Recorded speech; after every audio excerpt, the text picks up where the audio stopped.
Numéro 10. Sénatrice Petitclerc. Merci, Madame la Présidente. Honorables sénatrices, sénateurs, la dernière législature n'a que renforcé ma conviction que notre traitement des projets de loi non gouvernementaux devait et pouvait être amélioré.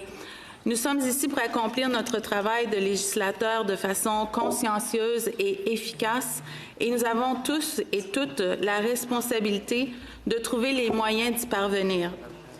Il ne me semble pas raisonnable que l'on puisse empêcher d'autres sénateurs de voter en usant et abusant, par exemple, de notre capacité d'introduire des amendements et des sous-amendements sans fin. I would like to recognize the work of... J'aimerais reconnaître le travail des sénateurs Sinclair et Dalphond qui, en fait, nous ont invités à continuer la discussion qui a commencé en 2014 par notre comité du règlement.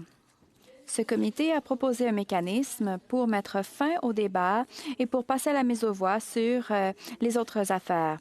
Les deux critères étaient que cet item doit avoir été appelé à l'examen 15 fois et doit avoir été débattu pour au moins 3 heures. Chers collègues, je vous invite à lire les débats qui ont suivi le dépôt de ce rapport du comité majoritaire. Ces interventions sont aussi importantes aujourd'hui. Par exemple, dans son discours du 8 octobre 2014, notre collègue, la sénatrice, le sénateur Frum, a dit « Ce changement au règlement va nous obliger de faire notre devoir plutôt que de nous permettre d'ignorer ou de déférer sans cesse le débat sur des mesures législatives proposées que nous trouvons difficiles. » Fin de la citation. Le gouvernement abondait dans le même sens lorsqu'il a soutenu le 16 septembre 2014, et je le cite, « Au cas où vous l'auriez oublié, nous sommes ici pour débattre des projets de loi et pas pour les laisser traîner sous le bureau et attendre qu'ils meurent de leur belle mort. » Fin de la citation. Je partage bien sûr ces propos de mes deux collègues. Dans une décision rendue le 30 octobre 2013, le président Kinsella rappelait qu'il était difficile mais possible, et je cite, « d'écourter ou de limiter le débat pour en arriver à une décision en ce qui concerne les autres affaires. » Fin de la citation. Selon lui, et je cite encore, « le moyen le plus évident consiste à proposer la question préalable qui met fin à la présentation d'amendements, mais celle-ci ne peut viser que la motion principale. » Fin de la citation. La dernière législature nous a toutefois montré les limites de cette disposition. Son utilisation est compliquée, imprévisible et laisse inutilement des cicatrices. J'ai encore en mémoire toutes les peines de la sénatrice Lankin pour faire modifier l'hymne national à travers le projet de loi C-210. We have been appointed to...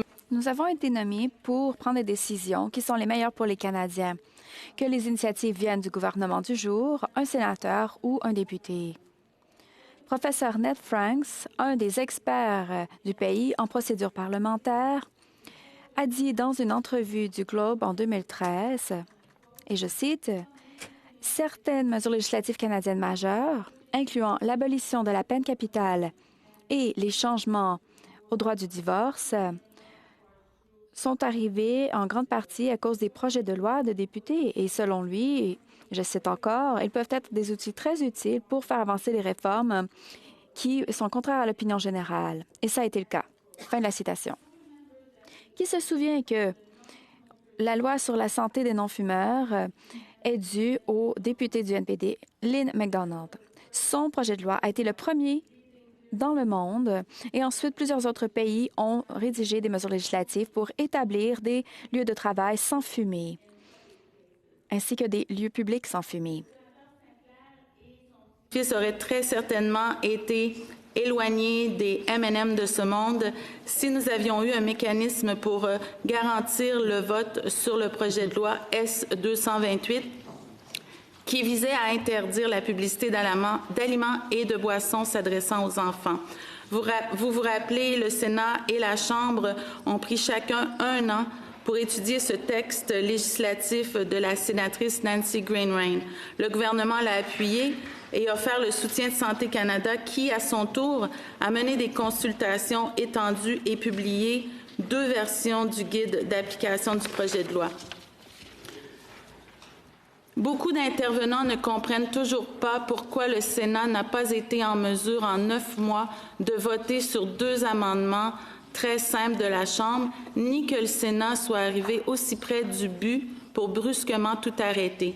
Des millions de dollars continuent à être encore dépensés en publicité afin d'attirer nos enfants et nos petits-enfants à consommer ces produits riches en sucre, en sel et en gras. If the process had been fair, si le processus avait été juste, le projet de loi S-228 aiderait déjà à améliorer la santé des enfants. Certains disent « Laissez le gouvernement le redéposer s'ils le soutiennent ». Oui, d'accord, mais le fait est que certains projets de loi sont redéposés en tant que mesure législative du gouvernement. Mais cela n'efface pas les pertes de ressources et de temps.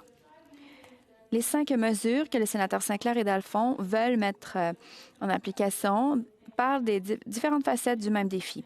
Comment rendre cette Chambre encore plus efficace?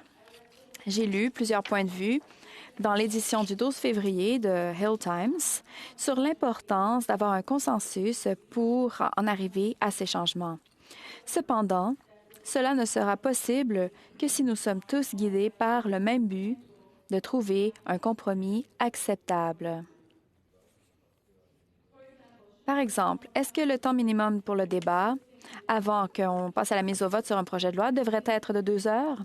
Je crois que c'est une limite raisonnable. Cependant, si la proposition de 2014 de limiter à 3 heures est plus raisonnable, il pourrait être approprié pour les sénateurs de considérer cette option. A parmi ces traditions le recours à l'obstruction. Il est peut-être de bonne guerre qu'une minorité veille à retarder le processus législatif, mais selon moi, pas au point qu'elle bloque complètement la prise d'un vote. Voting on a bill should not be optional. Voter sur un projet de loi ne devrait pas être optionnel. Je crois que chaque projet de loi mérite un vote. Notre devoir, c'est d'examiner sérieusement, d'étudier, de faire rapport et de voter sur les projets de loi. On peut voter pour, contre ou s'abstenir. On peut choisir de ne pas être là pour le vote. Nous avons des options. Mais d'user le règlement pour bloquer de façon indéfinie un vote ne devrait pas être une de ces choses. À rendre cette institution plus efficace. Nous devons, dans la mesure du possible, veiller à ce que nos règles pour encadrer nos débats soient toujours de bons et efficaces outils de travail.